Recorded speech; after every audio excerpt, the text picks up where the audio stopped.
টানা ৩ মাস সংকোচনের পর চলতি মাস থেকে সম্প্রসারণের ধারায় ফিরেছে দেশের অর্থনীতিকে চাঙা রাখতে ইতোমধ্যে বৈদেশিক মুদ্রার রিজার্ভ ও রেমিটেন্স প্রবাহ বেড়েছে। এছাড়াও মুদ্রাস্ফীতির কিছুটা নিয়ন্ত্রণ সহ রপ্তানির পরিমাণ বৃদ্ধি ও রাজস্ব ঘাটতি পূরণে ঢেলে সাজানো হয়েছে সব বিভাগকে। গঠন করা হয়েছে শ্বেতপত্র প্রণয়ন কমিটি, রাজস্ব সংস্কার কমিটি ও ব্যাংকিং টাস্ক ফোর্সও। রিপোর্ট সুমন মাহমুদের।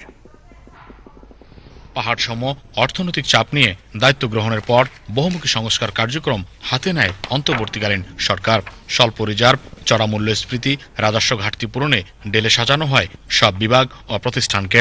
গঠন করা হয় শ্বেতপত্র প্রণয়ন ও রাজস্ব সংস্কার কমিটি এবং ব্যাংকিং টাস্ক ফোর্স।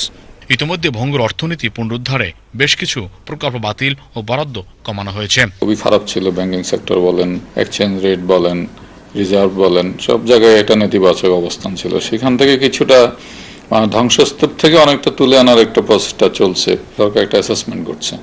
একটা হচ্ছে আপনারা জানেন যে হোয়াইট পেপার করা হচ্ছে, তারা বর্তমান সিচুয়েশন এবং আগে কি অবস্থা ছিল অর্থনীতি সেটা একটু দেখার চেষ্টা করছে। আর একটা টাস্ক ফোর্স করা হয়েছে। ইতিমধ্যে যেটা দেখা যাচ্ছে যে অপ্রয়োজনীয় প্রজেক্টগুলোকে কিছুটা বাদ দেওয়া হয়েছে, কিছুটা কৃচ্ছতা সাধনের অবস্থা দেখা গেছে।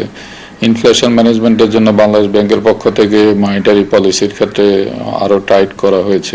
অর্থনীতিকে চাঙ্গা রাখতে সরকারের নানামুখী উদ্যোগের ফলে রিজার্ভও পৌঁছেছে 25 বিলিয়নের ঘরে। এছাড়াও রেমিটেন্স প্রবাহ বৃদ্ধি, আমদানি ও রপ্তানি সংকট অনেকটাই কেটেছে। তবে ফ্যাসিস্টদের ধ্বংস করা দেশের অর্থনীতি ফিরিয়ে আনতে কাজ করছে সরকার। বিজনেস কনফিডেন্স একটা বড় বিষয় এবং সেই ক্ষেত্রে ব্যবসায়ীদেরকে, বিশেষ কারেন্সি সেক্টর, অন্যান্যদেরকে আসলে আরো আস্থায় নিয়ে আসতে হবে। ব্যাংকের ইন্টারেস্ট রেট এমন লেভেলে বাড়ানো উচিত না যেটার দ্বারা বিনিয়োগ ক্ষতিগ্রস্ত হয়। অর্থনৈতিক সংস্কারের জন্য কাজ করছে।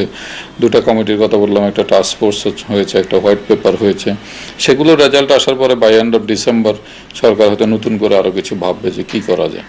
তো ওভারঅল আমরা একটা রাইট ট্র্যাকে আছি। তাদেরকে তাদের মূল কাজগুলো করতে দেওয়াই আমি মনে করি গুরুত্বপূর্ণ। সুমন মাহমুদ, বাংলাদেশ টেলিভিশন, ঢাকা।